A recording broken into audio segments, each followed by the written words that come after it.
All right, so let's continue on for the breakdown. In this case, it's going to be, we don't have a pose. It's just a blob right now. So we have a blob. We have a very well-timed blob is what we've got. So I'm just going to take all of these frames and just dye them red. And then I'm going to just dim that down. Let's dim that way down. All right, so the next step is getting this thing to a state where I would say that it is something that we can rotoscope. So what I'm going to do is, you can see here, there's my blob frame here. I'm going to go through here, and I'm just going to add the necessary keyframes at the timing. So this is going to work in iterative passes. And, oops, let me get my layer window back up there. Where it belongs. Okay. So back to the simple brush, which is this one. And let's just set that back to constant and set my power to, okay, good. Turn off that and we're good to go. So, well, one thing I can see right now is that her head is probably around here. So, you know what? I'm just going to just draw the head in, and don't try to illustrate. This is really, really, really important that you don't try to, you got to shut off the illustration part of you, right? The part that wants to make everything shaped a certain way, and you're working with all the smoothness and the curves, like that. All that stuff has to throw it out of your mind. Throw it out of your mind. You have no power here. Okay, so yeah. All right, so. Oh my God, there's a moth. All right, don't get distracted. You have to focus. All right, so in this case, maybe instead of worrying about her arms, I need to think about just a body flow. I'm not even going to think this is knees, these are feet or whatever. I just need something where there. So she's straight. We kind of think now. I don't like the idea of seeing her back bending down like this.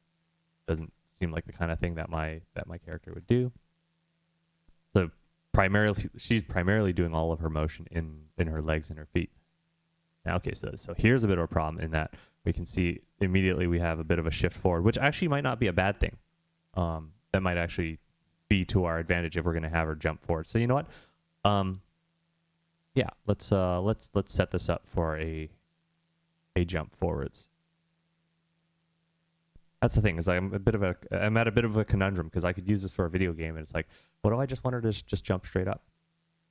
So the thing is that, yeah, I can put her spinal column here. I can line this up. I can figure out, maybe I'm going to have, if her head is here, then where are we going to stick that big old orange on a toothpick? Right, but at least now, right, it's like I'm working within. Okay, so this actually feels like we're leaning back now. So let's move that over. And I feel like her butt would probably be around here. Kind of an interesting thing that when you start flipping the animation back and forth, then I don't know, it's like a certain part of your brain unlocks, or a certain part of my brain unlocks anyway. And when I'm drawing, I'm kind of filling in what my brain is seeing.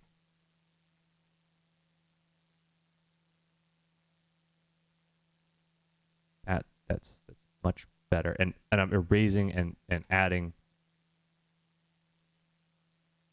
Okay. So no arms in any of this, or her arms are practically a non-factor. Okay, so then we're going to have her jump.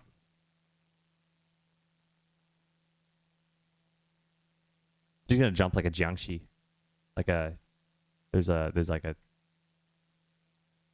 I'm going to have her jump like a jiangxi. So it's one of those like Chinese vampires that like hops. It's like a Chinese hopping vampire, and it has like the talisman on his hat, like in front of his face. Yeah. So we're gonna give her like a freaking Russian Cossack jiangxi jump. So that's the other thing, right? Is like there's no like one single way that you have to animate a jump, right? And sometimes I think it's like in this case, right? I made a stylistic decision. Right? That's not how this character jumps. That's not how that character jumps. Oh, let's do a jump. Let's do a run cycle. It's like, look, you do a run cycle, like what if you're gonna do like a shambling zombie running, right? And what if it's got a limp? And you know, like you've got to break yourself out of that mindset of like just there's only one like once you've done a walk cycle, oh now I know how to do walk cycles. I can do all the walk cycles. That's like no man, no. You just it's like you've only done one walk cycle and there's many combinations of walk cycles that you could be doing and they're all going to be dependent on the kind of character that you're creating. In this case, I mean, she's practically just going to kind of float over. And then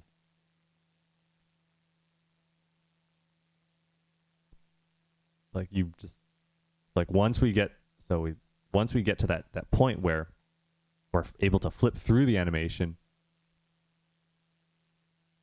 you know, I'm just looking at this pose and I'm like, could we perhaps, you know, reuse this? Right. Meanwhile, the purist in you is going to start screaming out. It's like, no, I need to draw every frame. I need to do every freaking detail. And, you know, that mindset is good and fine if you're working at Disney. But, you know, it's good and fine if you were working at Disney before they destroyed their entire animation department and went full 3D. When they went and they totally were they became traitors to animation, traitors to the animation industry, to the traditional animation industry. So yeah, before they went and they betrayed the traditional animation industry. Yeah, you know, like that's all fine and good to be a purist. But if you're working for video games, very often you're going to deal with crunch, and you just don't have the time. You just ain't nobody got the time for that shit. So. And then, yeah, it's like, this is the other wonderful thing is that now that we have our standing pose, right, it's like, you know, if it's going to be functionally the same, freaking just do it. So.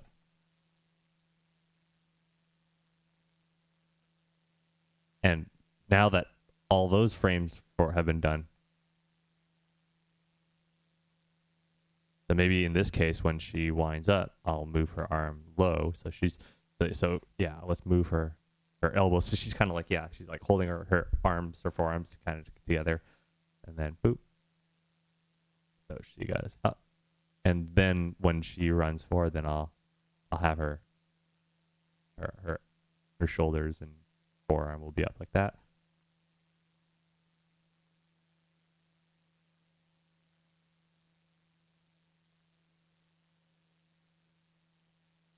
Boom. And then back to the down position. All right, boom. So there you are. So once we've got our breakdown, now it's like just getting from the breakdown to the stick figure. Now, I mean, if we play it through, pretty good. Pretty good. Now, if we really want to smooth this out, then we can do in-betweens. So, you know what? Let's do that as another video.